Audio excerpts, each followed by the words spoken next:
యెహోషువ గ్రంథం ప్రభు నడిపించాడు. 20వ అధ్యాయం చూడండి. యెహోషువ గ్రంథం 20వ అధ్యాయంలో మనము మరొక శ్రేష్టమైన వర్తమానాన్ని కలిగి ఉన్నాం. ఇందులో ఆశ్రయపురాలను గురించిన వర్తమానం వ్రాయబడి ఉంది. ఇటీవల ఇంజరంలో జరిగిన కూడికల్లో దేవుని సేవకులు కిరణ్ అన్న చాలా తేటగా ఆశ్రయపురాల గురించి వివరించారు. వారు ఆహ్, ఆ యూట్యూబ్ లింకు ఉంది గనుక ఆ లింకు బ్రదర్ ఇన్ లవ్ గ్రూప్‌లో తర్వాత సత్యనారాయణ అని పెడతారు. మీరు వినండి. ఈ 6 ఆశ్రయపురాల గురించి మనం చూస్తూ ఉన్నప్పుడు ప్రభు ఆత్మ మనల్ని నడిపిస్తున్న ఆ వేవ్‌లోనే వెళ్దాం.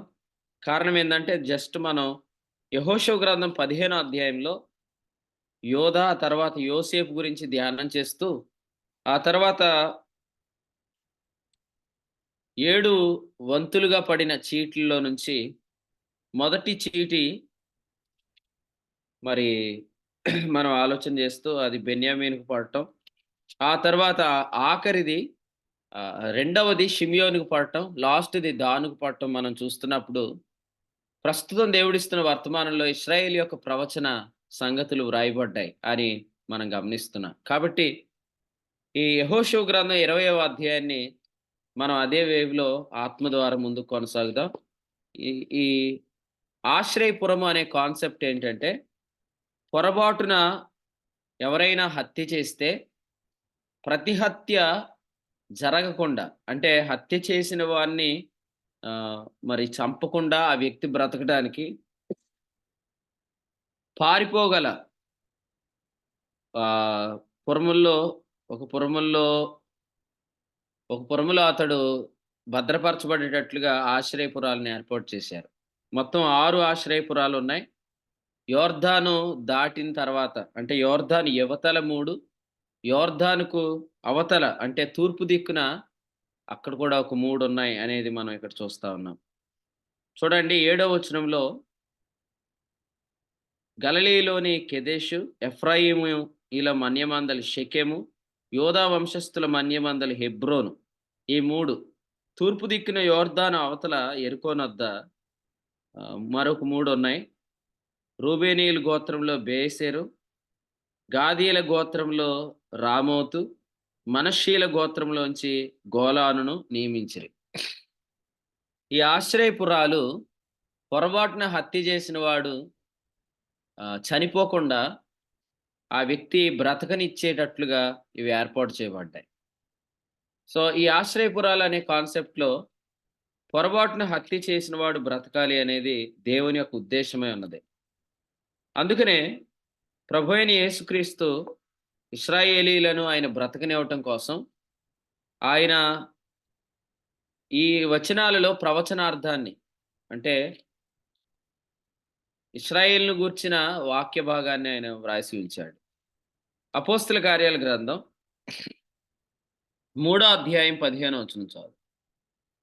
అపోస్తల కార్యాల గ్రంథం 3 అధ్యాయం 15 వచనం. మీరు జీవాధిపతిని చంపితిరి గాని దేవుడు ఆయనను మృతులలో నుండి లేపెను, అందుకు మేము సాక్షులము. మళ్ళీ చదవండి అన్న.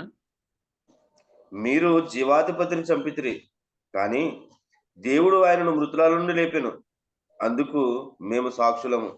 యెస్. పేతురు ఏమన్నాడంటే, మీరు జీవాధిపతిని చంపితిరి. అంటే ఇశ్రాయేలీయులు యేసు ప్రభువుని హత్య చేశారు. ఇశ్రాయేలీయులు యేసు ప్రభువుని హత్య చేశారు. చూడండి, హత్య చేసిన వారు నరహంతకులు కాబట్టి వాళ్ళు వాస్తవంగా అయితే ఇశ్రాయేల్ అంతా కూడా నరహత్య చేసినందుకు వారు ధర్మశాస్త్ర ప్రకారం వారు శిక్షణ అనుభవించాలి. వాళ్ళు నరహత్య చేసినందుకు వాళ్ళు చనిపోవాల. ఇశ్రాయేలీయులందరూ కూడా ఆ అపరాధాన్ని అనుభవించాల.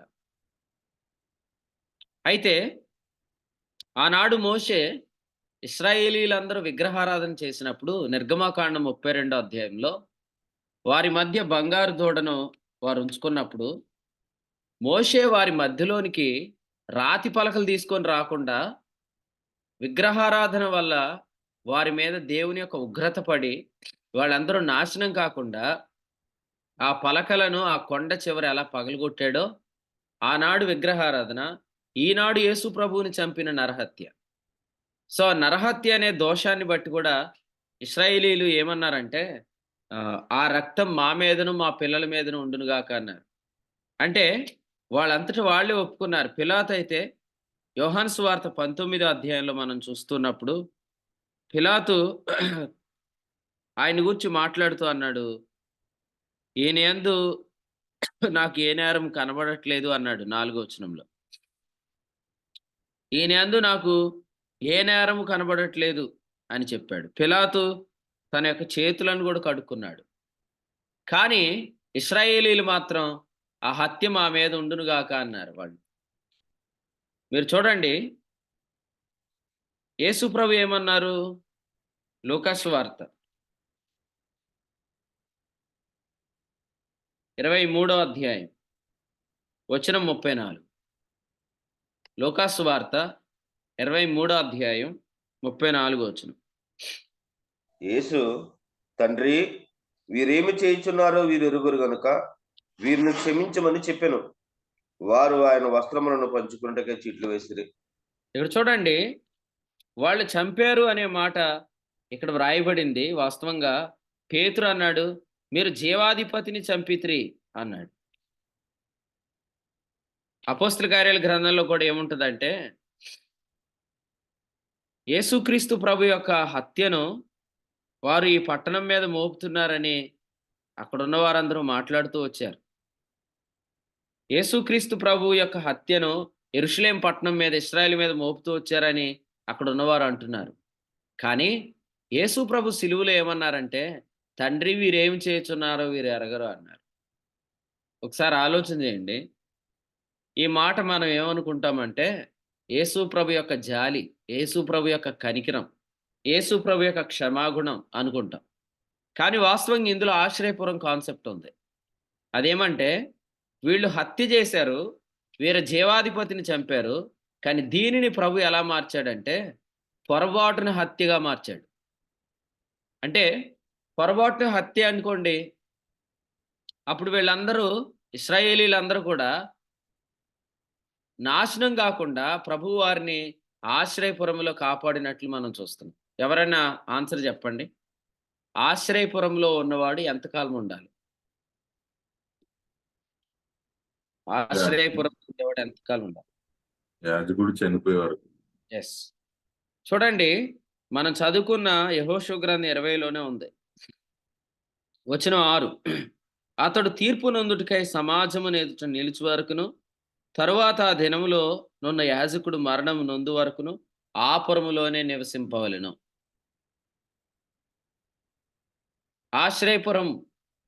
ఆశ్రయపురంలో ఇశ్రాయేలును ప్రభు ఎంతకాలం ఉంచాడు?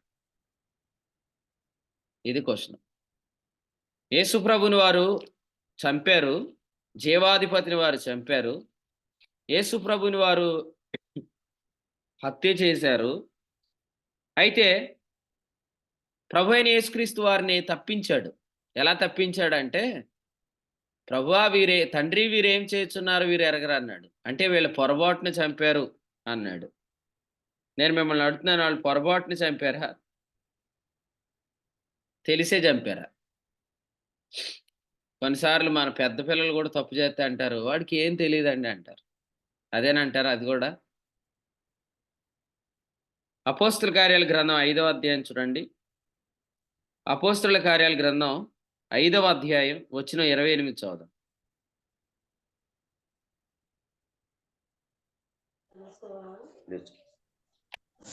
ప్రధాన యాజకుడు వారిని చూసి, మీరు ఈ నామమును బట్టి బోధింపకూడదని మేము మీకు ఖండితముగా ఆజ్ఞాపింపలేదా? ఇదిగో మీరు యెరూషలేమును మీ బోధతో నింపి ఈ మనుషుని హత్య మా మీదకు తేవాలని ఉద్దేశించుచున్నారని చెప్పెను. చదవండి అన్న, చదవండి. నెక్స్ట్ రిఫరెన్స్ చూద్దాం. అందుకు పేతురు, అపోస్తులను మనుషులను కాదు దేవునికే మేము లోబడవలను కదా. మీరు మ్రానున వేలాడి వేసి సంహరించిన యేసును మన పితరుల దేవుడు లేపెను. పేతురు చూడండి ఎంత ఖండితంగా చెప్తున్నాడు. మీరు హత్య చేశారు, మీరు జీవాధిపతిని చంపారు, మీరు సంహరించారు. వాళ్ళకి కూడా అర్థమైపోయింది, ఈ మనుషుని హత్య మా మీదకి తీసుకొని వస్తున్నారని వారు అందరూ అంటున్నారు. అయితే ఇదే పేతురు గారు 3:17 ఏమన్నాడు చూడండి. 3:17 సహోదరులారా,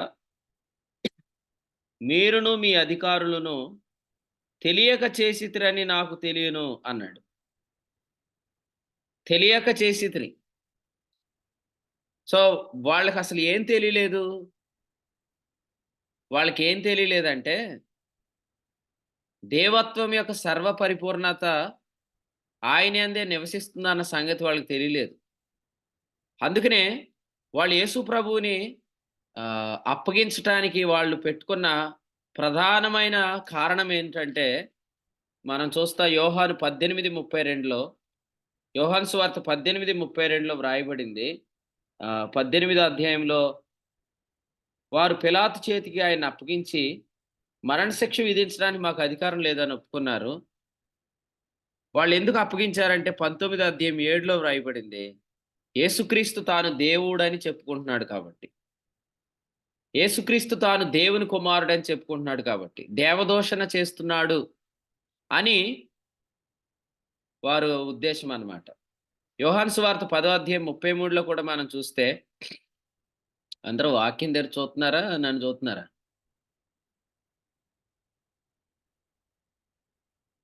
అందరూ వాక్యం చూడండి. ఆ! నాకన్నీ తెలుసన్నట్టు ఎవరు కూర్చోకండి ఫస్ట్. వాక్యం తెరిచి చూస్తూ వాక్యం వినండి శ్రద్ధగా.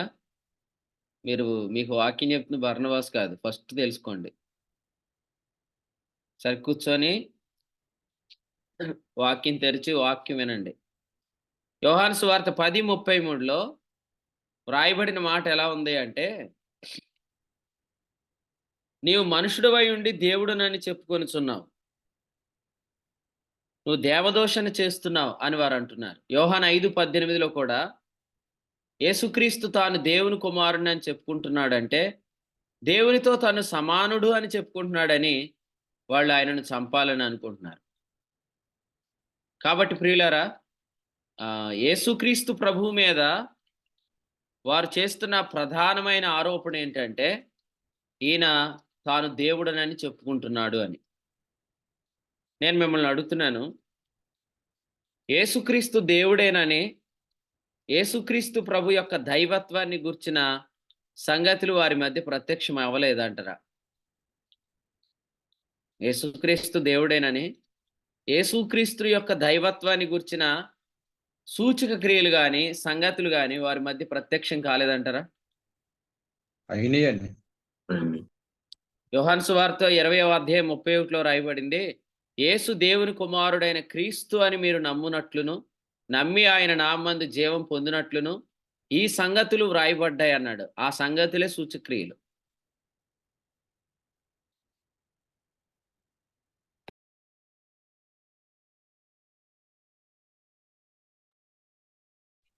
కాబట్టి ప్రియులారా,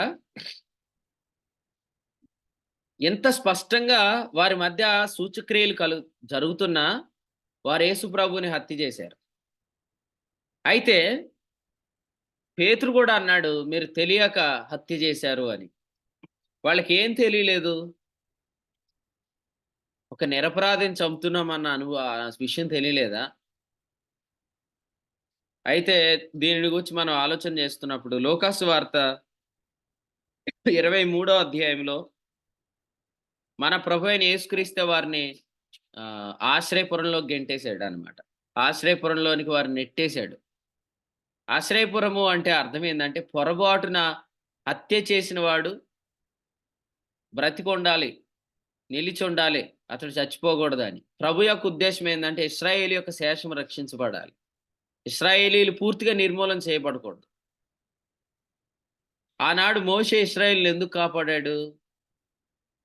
యేసుక్రీస్తు ఈ లోకానికి ఇశ్రాయేల్లోంచి రావాలి, ఆయన శరీరధారిగా రావాలి, ఆయన మరణము రుచి చూడాలి, ఆయన మరణం ద్వారా లోకము దేవునితో సమాధానపరచబడాలి, సర్వ సంపూర్ణత క్రీస్తునందు నివసించాలి. యేసుక్రీస్తు ద్వారా జరిగే ఒక గొప్ప కార్యాన్ని గూర్చి ఇశ్రాయేలు బ్రతికించబడింది ఆనాడు. మరి యేసుప్రభు ఇశ్రాయేలుని ఎందుకు బ్రతికించాడు? ఎందుకంటే సంఘము ఏర్పాటు అయిన తర్వాత ఇశ్రాయేలీయులను గూర్చిన వాగ్దానం గూడా ఉంది గాబట్టి. ఆదికాండం 12వ అధ్యాయం 7వ వచనంలో వ్రాయబడినట్లుగా, ఈ దేశాన్ని నేను మీకిస్తానని అబ్రహాముతో నీ సంతానానికి ఇస్తానని ఆయన వాగ్దానం చేశాడు. కాబట్టి ఇశ్రాయేలీయులు నిర్మూలన చేయబడకూడదు. ఇశ్రాయేలీయులు నిర్మూలన చేయబడకూడదంటే వారందరినీ కూడా పొరపాటున హత్య చేసిన వారుగా పరిగణించాడు ప్రభు అని మనం ఇక్కడ చూసి ప్రభువుని స్తుతిస్తూ ఉన్నాం. ఇక్కడ ఒక మాట చెప్తాను. ఇందాక నేను అడిగినట్లుగా ఇశ్రాయేలీయులు లేదా పొరపాటున హత్య చేసిన వాడు ఆశ్రయపురంలో ఎంతకాలం ఉండాలంటే యాజకుడు బ్రతికున్నంత కాలం అని చెప్పారు. మరి ఇప్పుడు ఆన్సర్ చెప్పండి. ఇశ్రాయేలీయులు యేసుప్రభుని హత్య చేశారు కదా!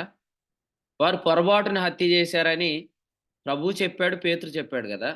మరి ఇశ్రాయేలీయులు ఆశ్రయపురంలో ఎంతకాలం ఉన్నారు? ఆయన ప్రధాన యాజకుడిగా జీవిస్తున్నంత కాలం అండి, సంఘం ఉన్నంత కాలం. వండర్ఫుల్. Right answer.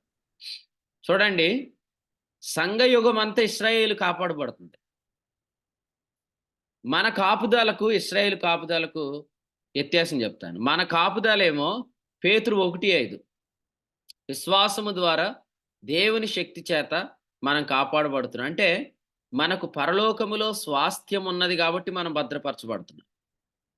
ఇశ్రాయేలీలు ఎందుకు కాపాడబడుతున్నారంటే ఇశ్రాయేలీలకు ఆయనే ఆశ్రయపురం కనుక వారు కాపాడబడుతున్నారు. మీరు కొంతమంది ఇంట్రెస్ట్ ఏంటంటే సంఘంలో ఏం జరుగుతుందనే దానికంటే ఇశ్రాయేలీల్లో ఏం జరుగుతుందని ఆలోచన చేసేవాళ్ళు కూడా ఉంటారు. అందుకని వీళ్ళు ఏం చేస్తారంటే ఎక్కువ ఇశ్రాయేల్ని స్టడీ చేసి వర్తమానాలు కూడా చెప్తూ ఉంటారు. ఇశ్రాయేలీల మీద జరుగుతున్న యుద్ధాలు, దాడులు, ఈ చరిత్ర దీనంతా స్టడీ చేస్తూ ఆశ్చర్యపోతూ ఉంటారనమాట. ఎందుకు ఆశ్చర్యపోతారంటే ఈ చిన్న దేశాన్ని దేవుడు వాళ్ళకేమో దావీదు సింహాసనం ఇవ్వడం, వాళ్ళకి ఆ దేశాన్ని ఇంకివ్వట్లేదు. అలాగని చెప్పి వాళ్ళు పూర్తిగా నిర్మూలన చేయట్లేదు. ఈ మధ్యలోనే వీళ్ళ పొరపాటున హత్య చేయటం అలాగ ఉంచండి. చాలామంది ఇశ్రాయేల్ గురించి చాలా పొరపాటుగా మాట్లాడేస్తున్నారు. ఇశ్రాయేల్ గురించి చాలామంది పొరపాటుగా మాట్లాడుతున్న మాటలు మనం చూస్తున్నప్పుడు వాళ్ళు అలా ఎందుకు మాట్లాడుతున్నారంటే ఓసారి యేసుప్రభు దగ్గర సద్దూకాయలు వస్తారనమాట. సద్దూకాయలు వచ్చి యేసుప్రభుతో పునరుద్ధానంలో జరిగే అంశాన్ని గురించి మాట్లాడుతూ ఉంటారు. ఎందుకంటే సద్దూకాయలు పునరుద్ధానాన్ని నమ్మరు. కాబట్టి పునరుద్ధానం అనే కాన్సెప్ట్ ఎలా రాంగో ప్రూవ్ చేద్దామని ట్రై చేస్తున్నారనమాట. అయితే యేసుప్రభు అప్పుడు ఒక మాట చెప్తారు. మీరు లేఖనములను గాని దేవుని శక్తిని గాని ఎరుగాక పొరబడుచున్నారు అంటాడు ఆయన. తెలుసా రిఫరెన్స్ మీకు? ఆ మాట గుర్తుందా? చదవండి మార్క్స్ వార్త. మార్క్స్ వార్త 12వ అధ్యాయం 27వ వచనం. ఆయన సజీవులకే దేవుడు గాని మృతులకు దేవుడు కాడు, కావున మీరు బహుగా పొరబడుచున్నారని వారితో చెప్పాను. దాని పైన కూడా ప్రభు చెప్పాడు, మీరు చదవలేదా అని. లూకాసు వార్త 20వ అధ్యాయంలో అయితే ఇంకా తేటగా రాశాడు చూడండి. లూకాసు వార్త 20వ అధ్యాయం ఒకసారి చూడండి.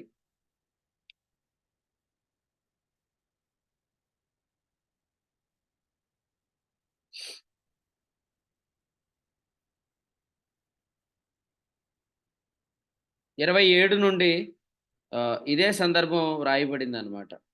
ప్రభు వారితో ఇక్కడ మాట్లాడుతూ వచ్చిన 37లో జ్ఞాపకం చేశాడు. సో వారు లేఖనాలు కానీ దేవుని శక్తిని కానీ ఎరగ పొరపడుతున్నారనే సంగతి కూడా ఉంది. అది మత్తయి సువార్తలో రాసినట్టున్నాడు. గమనించండి, చాలా మందికి ఇశ్రాయేల్ గురించిన వర్తమానాలు చెప్పాలనే ఆసక్తి ఉందన్నమాట. అందుకని చాలా మంది ఏం చేస్తారంటే ఇశ్రాయేల్ గురించి ఎక్కువ మాట్లాడుతూ ఉంటారు. మాట్లాడే వారిలో చాలా మంది ఇశ్రాయేల్ గురించి ఏమంటారంటే దేవుడు తన ప్రజలను విసర్జించాడు, ఇశ్రాయేల్ గురించి వీళ్ళు మాట్లాడుతూ ఉంటారు. కానీ మనం ఇశ్రాయేల్ భవిష్యత్తును గురించి లేఖనాలను ఎరగకపోతే చాలా పొరపాటుగా మాట్లాడతాం. 12:24 అన్న చదవండి. అందుకు యేసు, మీరు లేఖనమును గాని దేవుని శక్తిని గాని ఎరుగక పొరబడుచున్నారు. మార్క్స్ వార్త 12:24 అక్కడ రాయబడింది చూడండి. మీరు లేఖనములను గాని దేవుని శక్తిని గాని ఎరుగక పోవుట వల్లనే పొరబడుచున్నారు. తర్వాత కూడా ప్రభు ఇందాక మనం చదివాం కదా, బహుగా పొరబడుచున్నారు. పొరపాటు పడొద్దండి. ఇశ్రాయేలు గురించి అసలు మనం పొరపాటు పడకూడదు. కారణం ఏంటంటే, ఇశ్రాయేలు ఎవరంటే సొదొమ గొమొర్రా కాదని మనం ఇంతకుముందు కూడా యెషయా గ్రంథం 1 నుంచి జ్ఞాపకం చేసుకున్నాం. యెషయా గ్రంథం 1 ఏం రాయబడిందంటే, బహు కొద్దిపాటి శేషము ఆయన మనకు నిలిపి ఉంచని ఎడల మనము సొదొమను పోలి ఉందుము, సొదొమ వలె ఉందుము, గొమొర్రాను పోలి ఉందుము అనే అక్కడ రిఫరెన్స్ వ్రాయబడింది. ఇంకోటి కూడా చెప్తాను, ఇక్కడే చెప్పాలి. అదేంటంటే, మనకి కోపం వస్తదనమాట. కొన్నిసార్లు కోపపడటం అనేది సాధారణంగా జరిగిద్ది. అయితే ప్రేమ కలిగిన వారు త్వరగా కోపపడరు. కొరింథీయులకు రాసిన మొదటి పత్రిక 13వ అధ్యాయంలో ప్రేమ త్వరగా కోపపడదనమాట. ఈ కోపం ఆవేశంలో మనం ఏం చేస్తామంటే, మన నోట వచ్చే వచనాలే దేవోక్తులు అనుకుంటాం. మన నోట వచ్చే వచనాలే దేవోక్తులు అనుకుంటాం. అలాగ మనం ఆ కోపంతో మనం మాట్లాడుతూ, ఆ ఆవేశంతో మనం మాట్లాడుతూ ఉంటామన్నమాట. అయితే నేనేమంటానంటే, మోషేకొచ్చిన కోపం గాని, ఆ రాతి పలకలు పగలగొట్టిన కోపాన్ని మనం గమనిస్తున్నప్పుడు, అది దైవావేశమే గాని మోషే ఆవేశం కాదు. మరి మోషే ఇంత తేటగా పలకలు పగలగొట్టి ఇశ్రాయేలీలు పూర్తిగా నిర్మూలం కాకూడదు అని అర్థం చేసుకోగలిగాడు. కానీ మోషేతో ఎప్పుడు ప్రస్తావించబడే ఏలియా మాత్రం ఆయన కోపములో దైవావేశం కాకుండా తన సొంత ఆవేశాన్ని బట్టి మాట్లాడేశాడు. అది మనం రోమీయులకు రాసిన పత్రికలో 11వ అధ్యాయంలో చూస్తాం. రోమీయులకు రాసిన పత్రిక 8వ అధ్యాయము వచనం 23లో దేహ విమోచన గురించి వ్రాయబడింది. అంటే సంఘము కొనుపోబడుట. సంఘం కొనుపోబడిన తర్వాత ఇశ్రాయేలీలను గూర్చిన సంగతులు రాయబడ్డాయి. 9, 10, 11 అధ్యాయం. రోమాపత్రిక. మీరు రోమాపత్రిక ఎవరైనా చదివితే ఇలా చదవాలా. రోమాపత్రిక 6, 7, 8 అధ్యాయాలు కలిపి ఒక పోర్షన్ లాగా చదవాలా. రోమాపత్రిక 9, 10, 11 కలిపి ఒక పోర్షన్ లాగా చదవాలి. నాకు ఇలా చెప్పాలనిపిస్తుంది. సంఘం కొనుపోబడక ముందు 3 అధ్యాయాలు, సంఘం కొనుపోబడిన తర్వాత 3 అధ్యాయాలు. సంఘం కొనుపోబడక ముందు మనం స్టడీ చేయాల్సింది రోమాపత్రిక 6, 7, 8. కొంతమంది ఏమో ఇప్పుడు స్టడీ చేయరు. 9, 10, 11 స్టడీ చేస్తారు. క్రీస్తు విరోధి ఎలా వస్తాడు, 7 ఏండ్ల శ్రమల కాలం ఎలా ఉండబోతుంది, ఇదంతా ఆసక్తి చూపిస్తారు. మనం ఆసక్తి చూపించాల్సింది 6, 7, 8 అధ్యాయాలు. క్రీస్తు విరోధి మనకు శత్రువా, ఇశ్రాయేలుకు శత్రువా? క్రీస్తు విరోధి మనకు శత్రువా, ఇశ్రాయేలీలకు శత్రువా?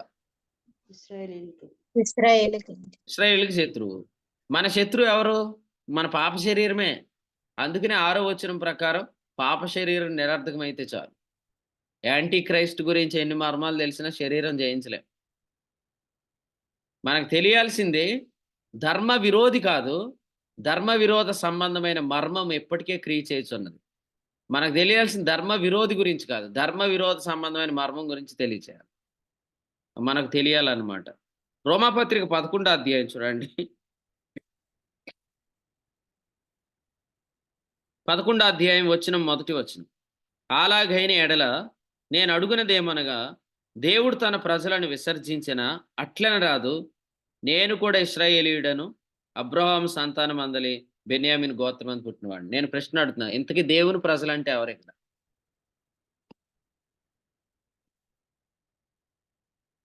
దేవుని ప్రజలు ఎవరు? దేవుని ప్రజలు ఇశ్రాయేలీలు కదా. ఇప్పుడు మిమ్మల్ని మళ్ళీ అడుగుతున్నాను, దేవుడు తన ప్రజలకు తీర్పు తీర్చును, ఆయన చేతిలో పడుట బహుభయంకరం. ఈ రెఫరెన్స్ ఎక్కడిది?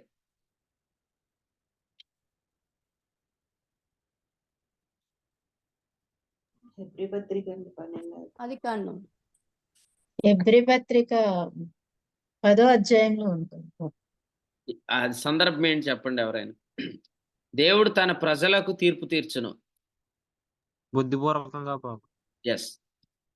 ఇక్కడే అందరూ పొరపాటు పడిపోతున్నారు. దేవుడు తన ప్రజలకు తీర్పు తీర్చుననే దాన్ని తన ప్రజలంటే సంఘం అనుకుంటున్నారు. అని అనుకోని ఏం చెప్పి ఇంటర్ప్రిట్ చేస్తున్నారంటే దీన్ని, మనం సత్యమును గూర్చిన జ్ఞానం పొందిన తర్వాత బుద్ధిపూర్వకంగా చేసే పాపం ఏంటంటే, తెలిసి చేసే పాపం అని ఇంటర్ప్రిట్ చేసేస్తున్నారు. నేను మిమ్మల్ని అడుగుతాను, తెలిసి పాపం చేసినోడు నరకానికి వెళ్తాడా? విశ్వాస అయిన తర్వాత తెలిసి పాపం చేస్తే నరకానికి వెళ్తాడా? సరే, అది పక్కన వదిలేయండి. అసలు విశ్వాసులై పాపం చేస్తున్న వాళ్ళు తెలియక చేస్తున్నారా? అది కూడా చెప్పండి నాకు ఒకసారి.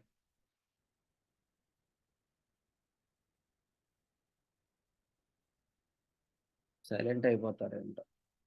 తెలిసే చేస్తారండి, తెలియక చేయరండి. తెలిసే చేస్తారు, తెలియక ఎందుకు చేస్తారండి? వీళ్ళు ఏమంటారు తెలుసా?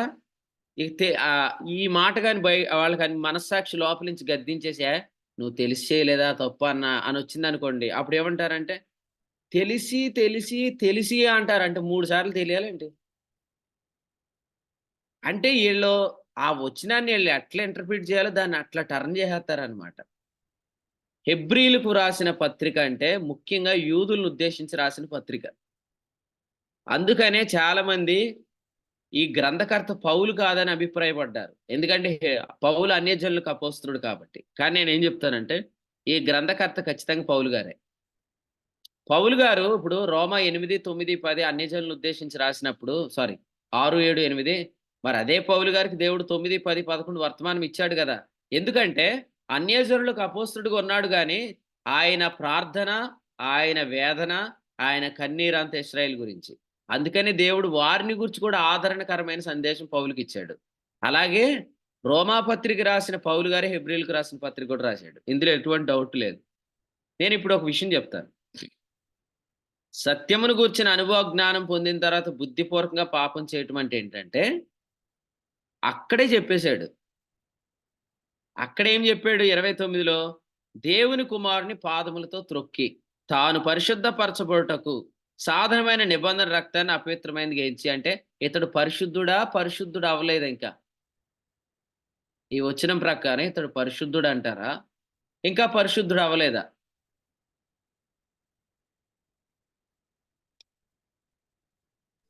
అవ్వలేదు. అక్కడ క్లియర్గా ఉంది చూసారా? తాను పరిశుద్ధపరచబడుటకు సాధనమైన నిబంధన రక్తాన్ని అపవిత్రమైనది ఎంచుతున్నాడు. పరిశుద్ధుడు ఎక్కడయ్యాడు? ఇది పాపి చేస్తున్న పొరపాటు. మరి పాపికి సత్యాన్ని కూర్చున్న అనుభవ జ్ఞానం ఎక్కడ ఉంటుందా అని అడిగి గొప్ప క్వశ్చన్ అడిగేసాము అనుకుంటారు వీళ్ళు. ఏంట్రా ఆన్సర్ ఏంటారు వీళ్ళు? అది గొప్ప క్వశ్చన్ ఏం కాదు. ఇశ్రాయేలీల రక్షణ గురించి ఏమంటాడంటే వారు విశ్వాస మూలముగా నీతిమంతులు. అన్యజనులు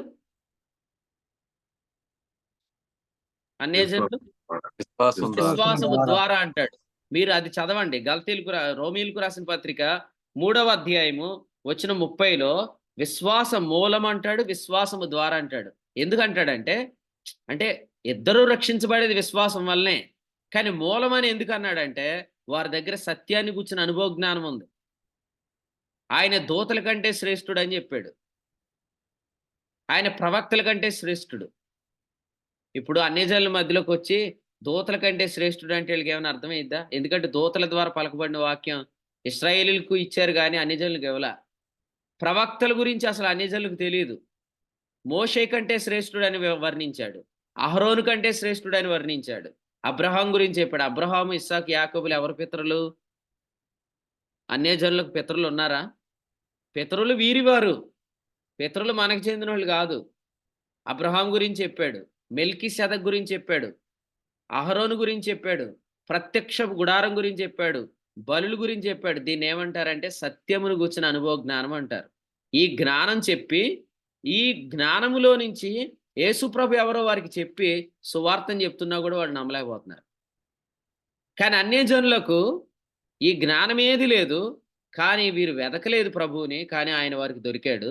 వీరు విచారింపలేదు, వారికి ప్రత్యక్షమయ్యాడు. మీకే చెప్తాను, ఇప్పుడు చాలా బాగా చదువుకున్న వాళ్ళు బుర్ర బాగా వాడి వాక్యం అపార్థం చేస్తున్నారు.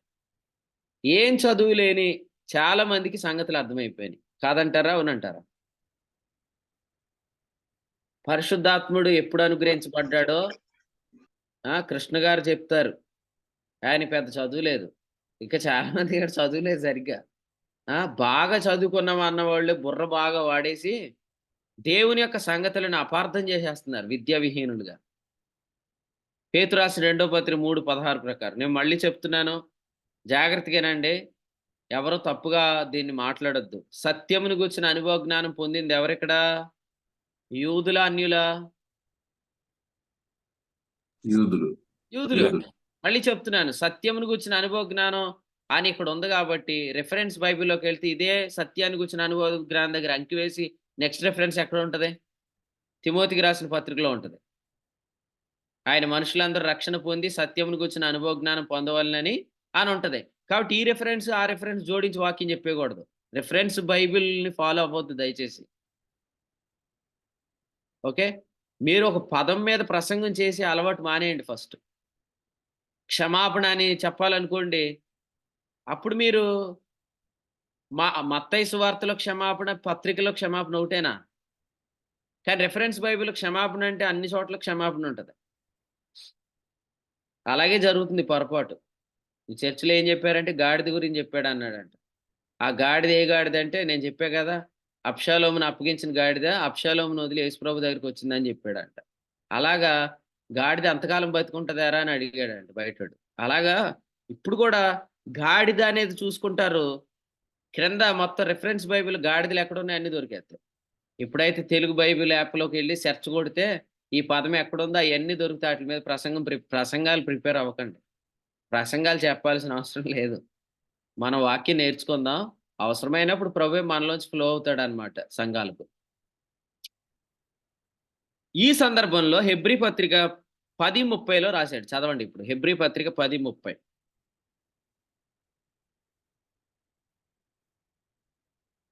పగ తీర్చుట నా పని. నేనే ప్రతిఫలమిత్తును.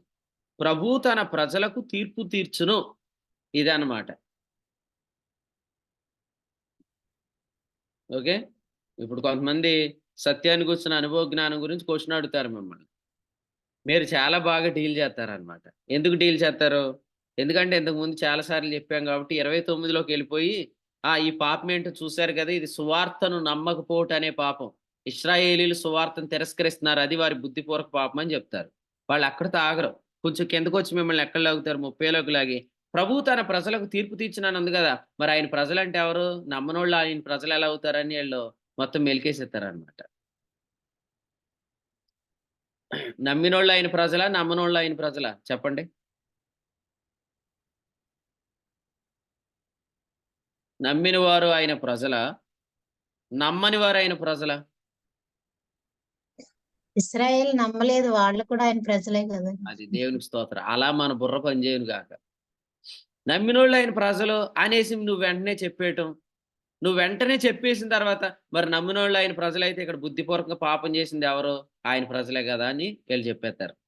అందుకని దేవుడు తన ప్రజలను విసర్జింపలేదు అని రోమా పత్రికలో వ్రాసిన విషయాన్ని గ్రహించాల. రూత్ అక్క గురించి, నయోమి అక్క గురించి ప్రసంగాలు చేసుకుంటూ వెళ్ళిపోతే ఈ సంగతులు తెలీదు మనకి. అందుకని బయటికి రండి ఆ భ్రమలోంచి. యేసు ప్రభువుని గూర్చి మనకు తెలియాలి. ప్రభువుని గూర్చిన సంగతులతో మనం నింపబడాలి. ప్రభువు స్తోత్రం చెల్లిద్దాం. మనకైతే 100లో 1% అర్థమైందని ప్రభువుని స్తుతులు చెల్లిద్దాం. ఇంకా 99 అర్థమైతది. కానీ తెలిసిన వరకు కృతజ్ఞతగా ప్రభువుని నేర్చుకుందాం. తొందరపడొద్దు. ఎందుకంటే కొంతమంది ఈ వర్తమానాలు మీరు వింటున్నారని తెలిసి మిమ్మల్ని అడిగే ప్రశ్నలు ఇందులోంచే అడుగుతారు. ముఖ్యంగా హెబ్రీ పత్రిక 6లో నుంచి అడుగుతారు. దాన్ని గూర్చిన వివరాలు తేటగా ప్రభు మనకిచ్చాడు. హెబ్రీ 10:26 గురించి కూడా స్పష్టమైన సందేశం మన దగ్గర ఉంది. ఆహ్, మీకు ఇంకో మాట చెప్తాను. కొంతమంది ఈ వచనాలు డీల్ చేయలేక ఏమంటున్నారంటే, మరీ అంత దారుణంగా పాపం చేస్తే ఆడు నరకానికి పోతాడని చెప్తారు. గ్రేస్ టీచింగ్‌లోనే రక్షణ పోతుందనే బ్యాచ్ కూడా ఉన్నారు. కాబట్టి మనం గ్రేస్ టీచింగ్ బ్యాచ్ ఏం గాదు. ఇదే సత్యమైన కృప అనే బ్యాచ్ మనం. ఓకే. అందుని బట్టి ప్రభుకు స్తోత్రం. రోమాపత్రిక 11 అధ్యాయంలో ఏలీయా ఇశ్రాయేలీయులను గూర్చి మాట్లాడుతూ ఏమన్నాడంటే, 3వ వచనం. ఇశ్రాయేలునకు విరోధముగా దేవుని ఎదుట అతడు వాదించుచున్నాడు. అయితే బ్రాహ్మణుడు వాక్కు బ్రహ్మవాక్. దైవజనుడు వాక్కు దేవోక్తేనా? కాకపోవచ్చు. ఇక్కడ ఏలియా దైవజనుడే కానీ 4వ వచనంలో ఏముంది? అయితే దేవోక్తి అతనితో ఇలాగ చెప్పుచున్నది. కాబట్టి దైవజనుడు పలికేవన్నీ దేవోక్తులు కాకపోవచ్చు. కానీ దైవజనుడు దేవోక్తి పలకగలడు. మోషే దేవోక్తికి సరిపోయేటట్లు ప్రవర్తించాడు. ఇశ్రాయేలీలను కాపాడుట కొరకు అప్పుడు కూడా ప్రభువు ఏమన్నాడు మోషేతో? వీళ్ళందరినీ నేను నాశనం చేసేస్తాను. నీలో నుంచి నేను జనములను రప్పిస్తానన్నాడు. వద్దొద్దు మోషే వద్దు, అలా వద్దు అన్నాడు. ఎందుకంటే అక్కడ మోషే ఇశ్రాయేలీలు బ్రతకాలనే ఆలోచన కలిగి ఉన్నాడు. కానీ ఇక్కడ ఏలియా ఏమంటున్నాడు? ఏలియా మాత్రం ఇశ్రాయేలుకి విరోధంగా మాట్లాడుతున్నాడు. అయితే దేవోక్తి. నేను కూడా చెప్తాను, మనం సొంత ఆవేశాల వల్ల కొన్నిసార్లు ఏదైనా మాట్లాడితే లోపల నుంచి దేవోక్తి మనతో మాట్లాడుతుంది. నువ్వు తప్పు చెప్పావు అక్కడ, అది కరెక్ట్ ఇంటర్ప్రిటేషన్ కాదు. ఆ రోజు నీకు ఇంట్లో పెద్ద గొడవ అయింది. ఆ గొడవతో నువ్వు మీటింగ్లో నుంచున్నావు. అందుకే నీ వచ్చినాన్ని మీ ఇంట్లో వాళ్ళకి సరిపోయేటట్టు చెప్పావు నువ్వు. కాబట్టి సరి చేసుకోమని దేవోక్తి చెప్తుంది అనమాట. కాబట్టి దేవోక్తి మన నోట ఉండును గాక. దేవోక్తి చాలా పవర్ఫుల్. నేను ఇంకా చెప్తాను, ఒక ఆపద్దినమందు మనం నిలబడి వర్తమానం చెప్పాల్సిన పరిస్థితి వచ్చినా కూడా అక్కడ కూడా మనం ఏమాత్రం రాజీ పడకుండా వర్తమానం చెప్పగలం. ఎఫెసీ 6:14. ఎప్పుడంటే ఈ డాక్ట్రిన్ని మనం అర్థం చేసుకున్నప్పుడు, ముఖ్యంగా ఈ సందర్భాన్ని మీరు ఆలోచన చేయండి. సువార్తలో ఇశ్రాయేలు యొక్క రక్షణ అనే అంశం మనకు అర్థమైతే మన ఇశ్రాయేలుకి విరోధంగా వాదించం.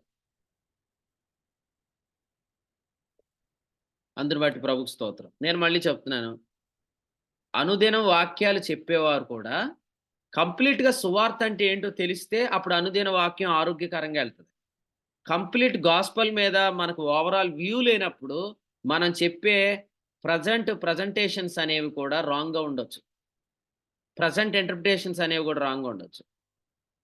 నిన్న జెర్మియా వాక్యం చెప్తూ ఇలా చెప్తున్నారు, భక్తి విధానాలు 2 ఉన్నాయని. ఆ గ్రహింపు ఎంత గొప్పది కదా. ఇప్పుడు భక్తి విధానాలు, మతాలు 100, 1000 ఉన్నాయి కాబట్టి 1000 ఉన్నాయని చెప్పకూడదు. 2 ఉన్నాయి. ఒకటి ఆత్మానుసారంగా వెళ్ళటం, లేదా శరీరానుసారంగా వెళ్ళటం. ఒకటి క్రైస్తవ్యం, 2 యోధా మతం అని చెప్పారు. నేనేం చెప్తున్నానంటే, ఇలాగ ప్రతి సేవకుడు కూడా సువార్తను పూర్తిగా గ్రహిస్తే ప్రస్తుత వర్తమానాలన్నీ కూడా దేవోక్తి లో నుంచే వెళ్ళిపోతాయి అన్నమాట. అందుని బట్టి ప్రభుకి మనం స్తోత్రం చెల్లిద్దాం. కాబట్టి వినండి, నేను ఈ ఉదయకాలం 2 విషయాలు చెప్పాను. ఇశ్రాయేలు పొరపాటును చేసిన పాపం, బుద్ధిపూర్వకంగా చేసిన పాపం. చెప్పండి, పొరపాటును చేసిన పాపం ఏంటి? ఇశ్రాయేలీలు. బుద్ధిపూర్వకంగా చేస్తున్న పాపం ఏంటి? పొరపాటును చేసిన పాపం ఏంటి? అది ఆశ్రయపురానికి వాళ్ళని క్వాలిఫై చేసింది. బుద్ధిపూర్వకంగా చేసే పాపాన్ని ఆశ్రయపురం కూడా ఆపలేదు. పొరపాటు చేసింది ఆయన సిలువ వేశారు, బుద్ధిపూర్వకంగా అంటే సువార్తను తిరస్కరించారు. రైట్ ఆన్సర్ ఇదన్నమాట. సో నువ్వు విగ్రహారాధన చేసినా ఇశ్రాయేలు నువ్వు కాపాడబడ్డావు, నరహత్య చేసిన ఇశ్రాయేలు నువ్వు కాపాడబడ్డావు. కానీ నువ్వు సువార్తను తిరస్కరిస్తే నీకు నిత్యాగ్ని దండనే.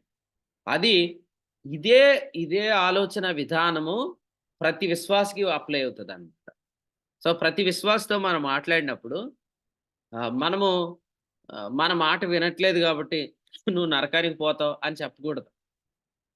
అతడు విశ్వాసి అయినప్పుడు అతడు నరకానికి వెళ్ళిపోతాడని అతని గురించి చెప్పడం అనేది మన ప్రవచనం కాదు, మన అబద్ధ వచనం అది. కానీ వారి గురించి ఏం మాట్లాడాలి అని మనం ఆలోచిస్తే మన క్లియర్గా ఏమర్థమైద్దంటే, మనుష్య కుమారునికి విరోధముగా మాట్లాడువాడు క్షమాపణ పొందుతాడు, పరిశుద్ధాత్మకి ఎవరైనా విరోధంగా మాట్లాడితే అతనికి క్షమాపణ ఉండదు, అది నిత్య పాపం అన్నట్లుగా ఇశ్రాయేలీలు యేసు ప్రభువుని చంపినందుకు వారికి నరకం లేదు. ఇశ్రాయేలు యేసు ప్రభువుని చంపినందుకు దేవుడు వారికి ఆశ్రయపురం ఇచ్చాడు. కానీ పరిశుద్ధాత్మకు విరోధంగా వారు పాపం చేస్తే, అంటే వాళ్ళు సువార్తను తిరస్కరిస్తే మాత్రం వారు నిత్య పాపం చేసిన వారిగా లెక్కించబడతారు. ఓకే, నేను ఇప్పుడు ఒక మాట చెప్తాను. సువార్తను తిరస్కరిస్తే ఆశ్రయపురం ఎందుకు లేదు? పరిశుద్ధాత్మకు విరోధంగా పాపం చేస్తే ఆశ్రయపురం ఎందుకు లేదు?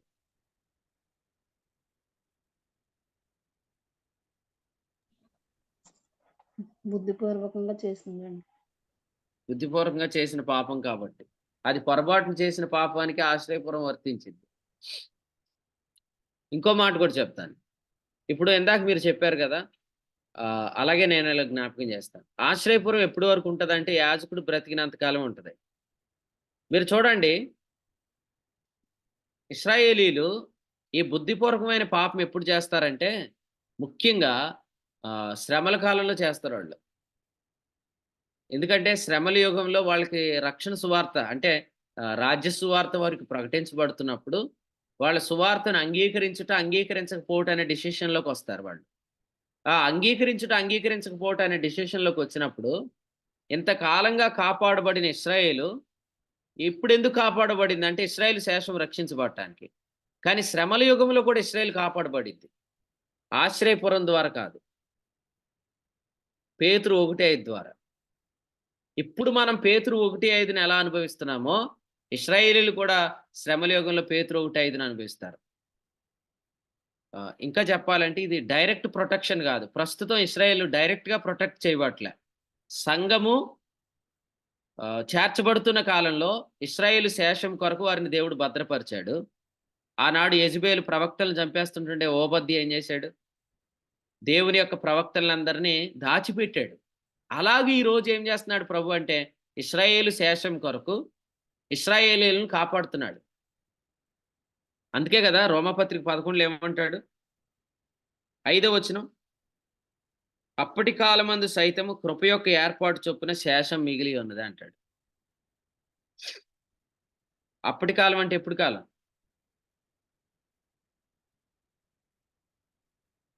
నిద్రలాగుతున్నారా? మెలుగుగానే ఉన్నారా? అప్పటి కాలం అంటే ఎప్పుడు కాలం? యెజ్బేల్ కాలం. ఏలియా కాలం, యెజెబెలు కాలం. మరి అప్పుడు ప్రవక్తలను ఎవరు కాపాడారు? యెహోవా యందు భయభక్తులు కలిగిన వాడైన ఓబద్య గురించి మనం అక్కడ చదువుతాం. ఆ దినాలలోనే ఏలియా సైతం ఇశ్రాయేల్ గురించి ఏమన్నాడంటే నేను ఒక్కడిని మిగిలాను అన్నాడు. కాదు దేవుడు ప్రవక్తలను కాపాడాడు అనే మాట మనం చూస్తున్నాం. సో అందుకనే బోయాజు కుమారుడు ఎవరు?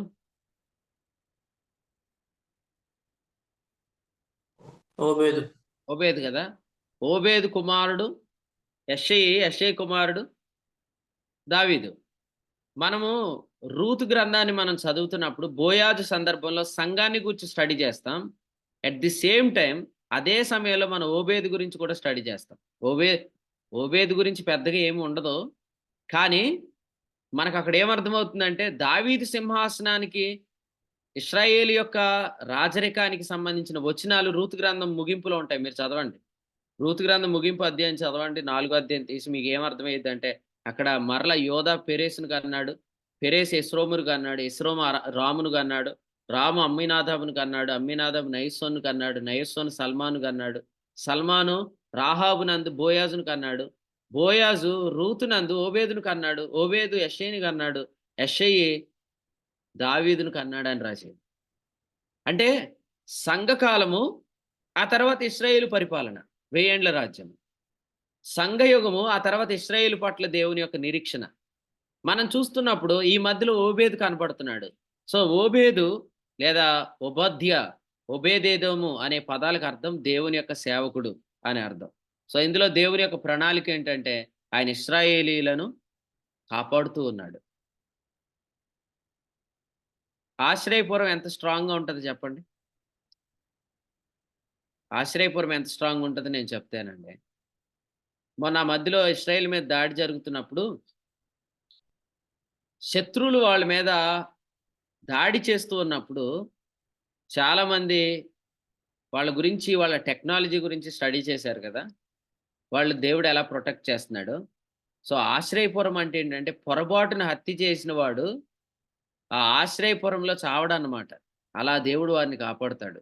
ప్రస్తుతం కూడా ఒక అసాధారణమైన విధానంలో ఇశ్రాయేలీలు కాపాడబడుతున్నారు ఈ సంఘయుగంలో. అందుని బట్టి మనం ఆశ్రయపురం ఎంత గొప్పదో ఆలోచన చేస్తూ ఉన్నాం. మీ అందరి గురించి కూడా నేను ఇలాగే చెప్తున్నాను. కొన్నిసార్లు మనము పొరపాటున మనం మాట్లాడుతున్నాం, తెలియక మనం మాట్లాడుతున్నాం. కానీ ఈ తెలియక మాట్లాడుతున్నంతకాలం మన ఆశ్రయపురంలో దాచబడినట్లు ఉంటాం తప్ప, నేను ఇలా చెప్తాను, ఆశ్రయపురంలో ఉన్న నేటి దినాల్లో అంటే ఇశ్రాయేలీలు నేడు ఆశ్రయపురంలో ఉన్నారు కదా, సంఘములో ఏం జరుగుతుందో వాళ్ళకి అర్థమైద్దంటారా? ఆశ్రయపురంలో ఉన్నవారికి సంఘములో ఏం జరుగుతుందో వాళ్ళకి అర్థమవుతుందా? తెలియదు. తెలియదు. అంటే మరి వాళ్ళు కాపాడబడుతున్నారే తప్ప సంఘములో ఏం జరుగుతుందో తెలీదు. మరి సంఘములో ఏం జరుగుతుందో ఎవరికి తెలుసు? ఎఫెసు పత్రిక 3వ అధ్యాయం 8, 11 వచనాలు చదివితే సంఘము ద్వారా పరలోకములో ఉన్న ప్రధానులకును, అధికారులకును తన యొక్క నానా విధమైన జ్ఞానం ఇప్పుడు తెలుస్తుంది అనే మాట చూస్తున్నాం. మీరు ఆలోచన చేయండి. ఆశ్రయపురం మంచిదే, కాదని నేను అనట్లే. ఓకే. కొన్నిసార్లు మీరు పొరపాటున ఏదైనా మాట్లాడుతున్నా, మహిమలను దూషిస్తున్నా దేవుడు మిమ్మల్ని ఈ లోకంలోంచి తీసేసుకోవట్లేదు. అరే నా సేవకుడిని ఎట్లా అంటావా? నా ఆత్మకార్యాలు నువ్వు ఎట్లా దూషిస్తావా? నా చిత్తాన్ని నువ్వు ఎట్లా ఎదిరిస్తావా? అని నిన్ను ఇక్కడి నుంచి తీసేసుకోవట్లేదు, కానీ నిన్ను ఈ భూమి మీదే ఉంచుతున్నాడు. అలాగని నిన్ను ఆత్మకార్యాల్లో ఉంచట్లేదు. అది ఎలాగుంటదంటే మరలా నీకు మారు మనసు ఎప్పుడు వస్తుందా అని ఎదురు చూస్తూ ప్రభు నిన్ను ఆశ్రయపురంలో ఉంచుతున్నాడు తప్ప ఆ దినాలలో నీకు దేవుని ఆత్మల్లో కానీ ఆత్మకార్యాల్లో కానీ నీకు పాలు పంపులు రావు. ఇప్పుడు కొందరు ధైర్యం ఏంటి, బతికున్నాం కాబట్టి మనం చేసిన తప్పు కాదు అనుకుంటారు. అనుకుంటారా? అనుకోరా? అలా టెస్ట్ చేసుకోకూడదు. బ్రతికున్నాం కాబట్టి మనం తప్పేమీ చేయలేదు, అసలు నేను నిజంగా ఈ పొరపాటు చేసి ఉంటే నేను నిన్న బండి మీద వెళ్తున్నప్పుడు నేను ఎక్కడో కాడ స్కిడ్ అయి పడిపోవాలి కదా, నేను దేన్నో దాన్ని గుద్ది చచ్చిపోవాలి కదా, నేను చావలేదంటే నేను చేసిన తప్పు కదా అనుకుంటారేంటండి? మనం అట్లాగా టెస్ట్ చేసుకోవాల్సిందే. మనం ఎట్లా టెస్ట్ చేసుకోవాలంటే దేవుని ఆత్మ నడిపింపు మనకు వస్తుందా లేదా, అప్పుడు మనం యథార్థ హృదయం కలిగిన వాడు, అది మనం చెక్ చేసుకోవాలి. ఎందుకంటే యథార్థ హృదయం ఉన్నా లేకపోయినా దేవుని ఆత్మ మనలో ఉంటాడు, కానీ యథార్థ హృదయం ఉంటేనే మనకు దేవుని ఆత్మ నడిపింపు వస్తుంది. కాబట్టి మన యథార్థ హృదయం కలిగిన వాళ్ళమైతే ఇంక మనకు ధైర్యమే కదండి. యథార్థ హృదయం లేకపోతే అప్పుడు మనం తప్పు చేస్తున్నాము అనేది మనకు అర్థమైపోతుంది. కాబట్టి నేను బ్రతికే ఉన్నాను, నాకు మొన్న జ్వరం వచ్చింది, నేను చచ్చిపోతాను అనుకున్నాను, కానీ జ్వరం వచ్చినా నేను చావలేదు. ఎందుకంటే నా నమ్మకత్వం, నా యథార్థత, నేను ఏ తప్పు చేయలేదు, నేను ఎప్పుడు ఎవరిని ఏమనలేదు అని అనేసుకోకూడదు వెంటనే. ఆశ్రయపురంలో ఉన్నవాడు కూడా బ్రతికే ఉన్నాడు, కానీ అతనికి సంఘంలో జరుగుతున్న ఏది అర్థం కాదు. మీరు పాడుతున్న పాటలు ఇశ్రాయేలు పాడతారా ఇప్పుడు? పాడలేరు. ఆశ్రయపురంలో ఉన్నవాడు ఆరాధనకు రాలేడు, అర్థం చేసుకోండి. ఆశ్రయపురం గురించి మనం ఎంత బాగా ఆలోచించేసినా ఆశ్రయపురంలో ఉన్నవాడు ఆరాధనకు రాలేడు. అంటే ఇప్పుడు ఆరాధన కూడికి వచ్చేస్తున్నా కాబట్టి చేసేయని కరెక్ట్ అని కాదు. మళ్ళీ అలా అర్థం చేసుకోకండి. నేను చెప్పేది ఏంటంటే ఆత్మానుభవంలోనికి రాలేము, ఆత్మ కార్యాల్లోనికి రాలేము. కాబట్టి ప్రేమతో ప్రభు పేరట తెలియజేస్తున్నాను. ప్రభు మనల్ని ఎంతో ప్రేమిస్తున్నాడండి. ఈ సమయాన్ని దయచేసి ఎవరు వ్యర్థం చేసుకోవద్దు. పొరపాటున మన ద్వారా తప్పు జరగకుండా ప్రభు మనల్ని కాపాడుటకు శక్తి గలవాడు. అది నేను హెబ్రీ 7:25 నుంచి చెప్తున్నాను. యాజకుడు ఉన్నది ఎందుకంటే యాజకుని దినాల్లో మనం బ్రతికుండటమే కాదు, ఆత్మచేత నడిపించబడాలి. ఆశ్రయపురంలో ఉన్నవాడు యాజకుడు ఉన్నంతకాలం బ్రతికే ఉంటాడు, కానీ ఇశ్రాయేలీల మధ్యలో జరుగుతున్న ఏ కార్యక్రమానికి అతడు హాజరవ్వలేడు. ఇప్పుడు అంతెందుకు, ఇప్పుడు గొడ్డలతో నరుగుతున్నాడు, పిడి జారిపోయింది, ఆ గొడ్డలెళ్ళి ఎవరికో తగిలింది, పొరపాటున చచ్చిపోయాడు. ఇతడు వెళ్ళి ఏ కెదేష్లోనో లేకపోతే హెబ్రోన్లోనో ఏ గోలాన్లోనో రామోతులోనో ఎక్కడో తలదాచుకుంటాడు. కానీ అదే రోజున వాళ్ళ అమ్మాయి పెళ్లి జరిగితే వస్తాడా? వాళ్ళ అమ్మాయి పెళ్లికి రావటానికి ఉండదు. ఏ ఫంక్షన్‌కి అతడు అటెండ్ అవ్వలేడు ఇంకా. ఎందుకంటే ఆ దినాలలో అతడు బయట కనపడితే అతడు ప్రతిహత్య చేయబడతాడు. ప్రతిహత్య చేయబడితే ఆశ్రయపురం ఉండి కూడా చచ్చిపోయాడు కాబట్టి దానికి ప్రభు ఉత్తరవాది కాదు, యాజకుడు ఉత్తరవాది కాదు, అక్కడున్న అధికారులు కూడా ఉత్తరవాదులు కాదనమాట. అందుకని మీరు చూడండి, ఈరోజు కొంతమంది బ్రతికే ఉన్నారు తప్ప సంఘములో వారికి పాలు పంపులు లేవు. అంటే కొంతమంది సంఘాల్లో నిలబడుతున్నారు, వారి సంఘాల్లో వారు నిలబడుతున్నారు, కానీ పరిశుద్ధాత్ముడు వారిని వాడుకోవట్లేదు కదా. నేను అదే చెప్తున్నాను, మీరు బ్రతుకుంటే సరిపోదు, మీరు జీవించాల. అన్నం తింటే అందరూ బ్రతుకుతారు, కానీ దేవుని వాక్యం వల్ల మాత్రమే మనం జీవించగలం. అటువంటి వాక్కు మీకు అందరికీ కలుగును గాక, మీరు సమృద్ధిగా జీవించుదురు గాక. ఆశ్రయపురంలో ఉన్న ఇశ్రాయేలు యొక్క ప్రవచనాన్ని అర్థం చేసుకుందాం. మీకు అర్థమైంది కదా. యోధ, ఆ తర్వాత యోసేపు, ఆ తర్వాత షిమ్యోను, లాస్ట్లో దాను. మళ్ళా ఈ దినం ఆశ్రయపురం గురించి మనం వింటూ ఉన్నాం. కాబట్టి ఇశ్రాయేలు గురించిన దేవుని ఉద్దేశాలు ఎంత అద్భుతంగా ఉన్నాయో చూడండి. ప్రభు మనల్ని ప్రేమిస్తున్నాడు. మన సంఘాన్ని నిర్మించుకుందాం. అదే యెరూషలేము క్షేమం కొరకు మనం చేసే ప్రార్థన. ప్రభు ఈ తలంపులు మనందరి వినికిడిలో దీవించును గాక. ఆమె యెషయా గ్రంథం 20 అధ్యాయం ద్వారా దేవుడు ఆశ్రయపురం గురించి మనతో మాట్లాడారు. మరి ఇశ్రాయేల్ గురించి ఆయనకున్నటువంటి భవిష్యత్తు ఆలోచన గురించి కూడా ఈ యొక్క అధ్యాయం ద్వారా మనతో ప్రభు మాట్లాడారు. మరి ఆయన్ని జీవాధిపతిని వారు చంపినా కూడా దాన్ని మరి ఆయన తెలియక చేసిన పాపంగా ఎంచి వారిని ఆశ్రయపురంలో ఉంచి మరి సంఘకాలం తర్వాత సంఘం కొనుక్కోబడిన తర్వాత దేవుడు మరి వారిని ఎలాగా ఇశ్రాయేల్ శేషాన్ని రక్షించుకుంటారు అన్న విషయాన్ని ప్రభు ఈ దినం మనతో మాట్లాడారు. అలాగా బుద్ధిపూర్వకంగా చేసే పాపం గురించి కూడా మరి ఈ యొక్క వర్తమానం ద్వారా మాట్లాడారు. కాబట్టి మనం ఎప్పుడు కూడా మరి సంఘంలో ఉన్నప్పుడు సంఘంలో జరిగేవి ఆశ్రయపురంలో ఉన్న వారికి తెలియవు అన్న విషయాన్ని అది ఒకటి కూడా మనం నేర్చుకున్నాం. కాబట్టి మరి సంఘంలో ఉన్నవారు కూడా ఎప్పుడు కూడా ఆత్మ నడిపింపు కలిగి ప్రతిదినం వర్తమానం పొందుకోవాలి మరి అన్న విషయాన్ని కూడా మరి మన యొక్క వర్తమానాన్ని నేర్చుకున్నాం. కాబట్టి విన్నటువంటి సంగతులు ఈ ఆడియో పొందుకొని మరొకసారి వినాలని మీకు అందరికీ తెలియజేస్తున్నాను. మరి విలువైన వర్తమానం అందించిన దేవుని సేవకులు కూడి పక్షంగా ప్రభు నామములో వందనాలు తెలియజేస్తున్నాను. ఈ కూడికలో ప్రార్థన చేసి కీర్తనలు పాడి వాక్యం చదివి సహకరించి వాక్య సాధ్యం ప్రార్థించిన ప్రియులందరికీ కూడా వందనాలు తెలియజేస్తున్నాను. అలాగే ఇప్పటి వరకు ఆసక్తి వర్తమానం ప్రియులకు వందనాలు తెలియజేస్తున్నాను. ఈ సమయంలో ముగింపు ప్రార్థనతో కూడికను ముగింపు చేసుకుందాం. దేవుని సేవకులు రేలంగిలో పరిచయం చేస్తున్న సాయి గారు ముగింపు ప్రార్థన చేస్తారు. ఈ కూడికను ముగింపు చేసుకుందాం. రేపు పందలపర్రులో మరి ప్రత్యేకమైనటువంటి మరి కూడిక ఉంది. అక్కడ ఆరాధన ప్రారంభించి సంవత్సర కాలం పూర్తవుతుంది కాబట్టి రేపు సాయంత్రం మరి 7 గంటలకు పందలపర్రులో ప్రత్యేకమైనటువంటి కూడిక ఉంది. ఆ యొక్క కూడికి మమ్మల్ని అందరినీ ప్రేమతో ఆహ్వానిస్తున్నాం. వీలు కలిగిన వారు అందరూ కూడా ఆ యొక్క కూడికి చేరావాలని మీ అందరికీ ప్రేమతో ఆహ్వానిస్తున్నాం. ఈ సమయంలో దేవుని సేవకులు ముగింపు ప్రార్థన చేస్తారు. కూడికను ముగింపు చేసుకుందాం. సాయి గారు వందాలండి.